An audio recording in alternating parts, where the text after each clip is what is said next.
All right, so this demo is going to go through how to animate in Flipaclip a kind of like a text logo-esque animation. So here's a couple examples that I had done for my classes, and just like a variety of like little techniques. One of the things I would say is definitely make your text kind of well designed.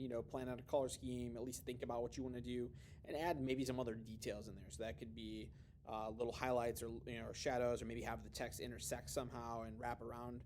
So the more stuff you do, the better off it's going to look. Another example I did, just a quick one right here.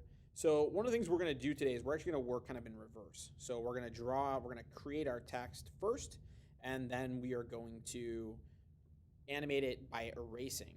And then go back through and add some extra like little special things in there too. So some of the other options that you have, you could do something like this where you have like your text pop up or get a little bit larger at some spot, or animate a little bit more. So there are other options. You can get a little bit more creative, depending on how much time you have and how much you're willing to put into it. So first thing here, we're going to go ahead and just create a new animation.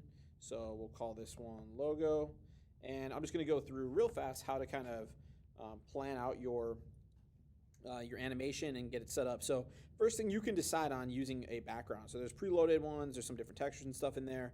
I would definitely suggest doing this because with the paint bucket, you can save yourself a layer. So say you're like, hey, I know I want to have like a really like a reddish orange kind of background. Well, in this app, because we're using the free version, because of that, you won't be able to add on more than 3 layers, so you can save yourself a layer by doing it already in the pre-setup. Okay, and there's other options for loading in. For the canvas size, I'm just going to stick with YouTube 720 for this one, but you can see there's other options there. And then for the frames per second, now for me, I recommend going a lower frames per second. Right now it's defaulted to 12. You can see if you drop this down, it gets a little bit choppier. It still looks okay. And then if I go really high, it's really smooth. That looks awesome, but you may not just need to do that. So I recommend like 10. I think that's a good number to go with. So 10 frames per second, and we're gonna go ahead and create our project. Okay, so I am kind of thinking about my color scheme here and some of the drawing stuff that I'm doing, and what I'm I want my logo to look good. So I have a red background, so I'm gonna think about something that's maybe gonna stand out on there, probably like a yellow, it would look really good, maybe even a black. So I'm going to go ahead and then just go through some of the tools real fast with you. So here we have our pen on the left side. If I click on that, you can see I have options of changing my type of drawing tool. I also have my size. If I click, I can adjust the size, and then also my opacity if I click and drag. So those are just some options for you to play around with. And then I want to change my color. I just click on that, and I'm going to actually stick with black. I think that'll actually look pretty nice on this red background. And what I'm going to do next is, let's see, go back a couple other tools. We have our eraser here. We have a selection tool, which we may or may not use in this particular case. And then we have our paint bucket for filling. And then our normal type tools. So you could actually use straight up text in here, type something in, and then animate around that or use that too. So I'm going to do fully hand drawn for this one. All right. So I'm just going to kind of time lapse this part, and you can check out kind of how I'm drawing it. And I might, stop and just talk about some of the details and things I'm putting in. So.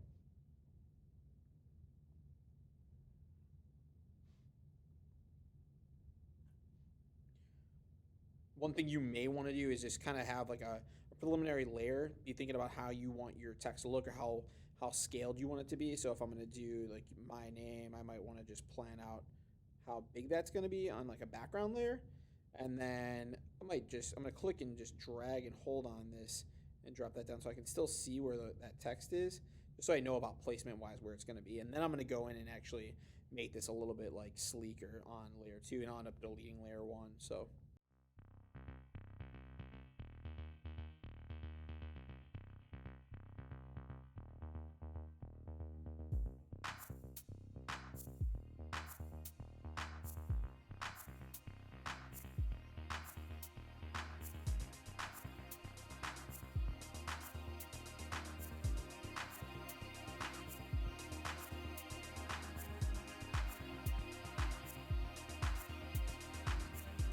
Okay, so a couple of things that I wanted to say here, though, that I did do at some point was I started using a couple different tools that I didn't talk about or had to adjust things. So one of the things was with my eraser, I had to adjust not only the size but my opacity. I think it actually starts like a very soft edge, so I wanted a very hard edge for that eraser.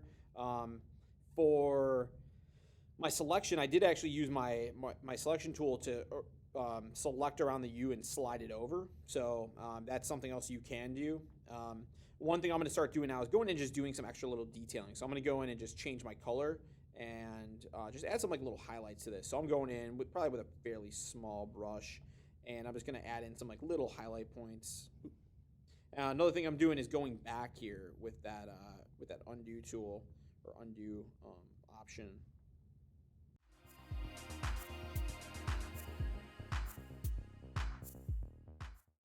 So in terms of what I'm doing here and why I'm doing the things that I'm doing, I'm really just kind of playing around and just thinking about where I might want some extra little details and some highlights to be where it would make sense, just to give a little bit of extra to this thing. So at this point, I feel pretty good about it. It's all good.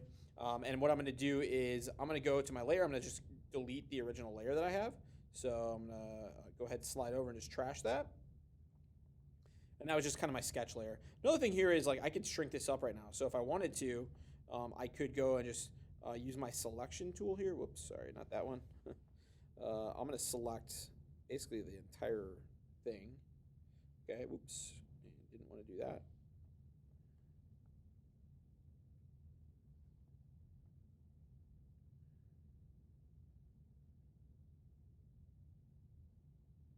So I'm going to select this entire thing and just kind of rescale so I can fit this on a little bit better. I could have done that earlier too, but I think that looks pretty good. So I'm pretty happy with that. And now I'm going to start animating. So for the animation process of this, what I'm going to do is I'm going to click on my cell. I'm just going to kind of click and hold. You have options. You can add to the left, which is before frame 1 right now, or click and add a blank frame after. You have a trash can to trash a layer, or you can copy this layer, or this frame rather. So I'm going to go and I'm going to copy my frame. And now you see you have an option. Do I want this before or after this frame? And you can, right now that's copied, so you can paste that anytime, anywhere. It doesn't matter what frame. You can click on frame 5 and add it before or after. So I'm going to go ahead and just add it before. And now I'm going to start reversing this. So I want to think about if I wrote this whole word out, okay, my name, what would be the last thing I did? It would be the end of the S. So I'm going to go with my eraser. I'm just going to erase a little bit of the end of that S. And then I'm going to do the same thing. I'm going to copy, and then I'm going to paste to the left. Okay, and erase a little bit more. And I want to be careful because some of mine, do overlap. So I'm always going back and I'm copying, and I'm pasting before.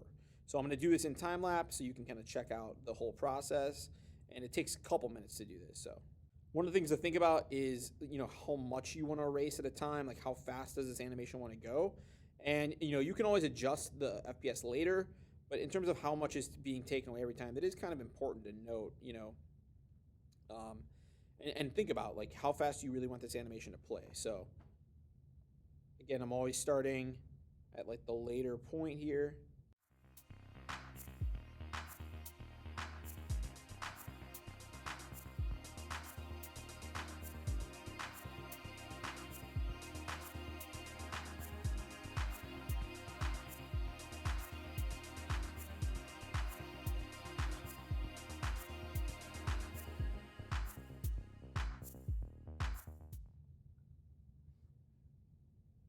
Okay, so at this point, I am done, and I'm ready to just go ahead and see what my animation looks like. So I'm going to go ahead and hit play. And it looks pretty good, looks pretty fluid. I'm pretty happy with it. So now it's kind of the point where, you can go back and make some corrections if you wanted to. But at the very least, I would go back and take a look at what else can I do with this. So one thing I'm thinking about is maybe having some extra stuff kind of draw in. So at this part, I would maybe go in my black marker, and I know that eventually it's going to be something here. So at this cell, I'm going to go and just kind of, I'm going to go and kind of draw in some black stuff in here that's going to lead into my animation. And so as this progresses through, we'll see like this comes to the end, and I might have like a little bit of like flip kind of come off the end here, and just like some little dots kind of protrude out here, and just kind of continue off the screen.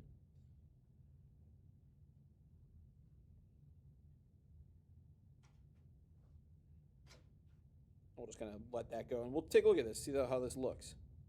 So that extra little splash there kind of adds to it, right? So places where I would maybe add that if I'm just kind of looking through here, anytime something maybe ends, so like that little B right there, let's see, right there when that ends, I might extend like off of that like a little like spritz of like, you know, material or whatever. So these little like lines that kind of just animate. And again, it's just kind of adding to like the emotion or like the, you know, giving it a little bit extra character movement, I guess, and some extra little details there. And so you could go through your whole thing and just kind of add these extra little things on.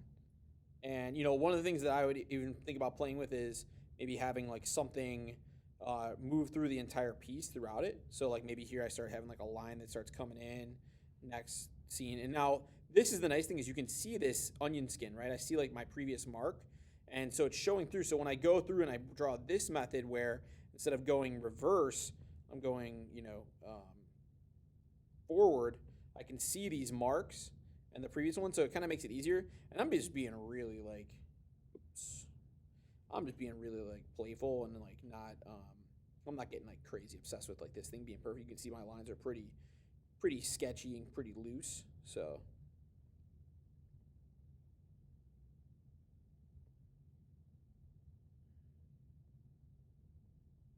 all right, so let's take a look at this, see how this looks, and I'll make a call. You can see that thing kind of fly through there. Nice little animation part.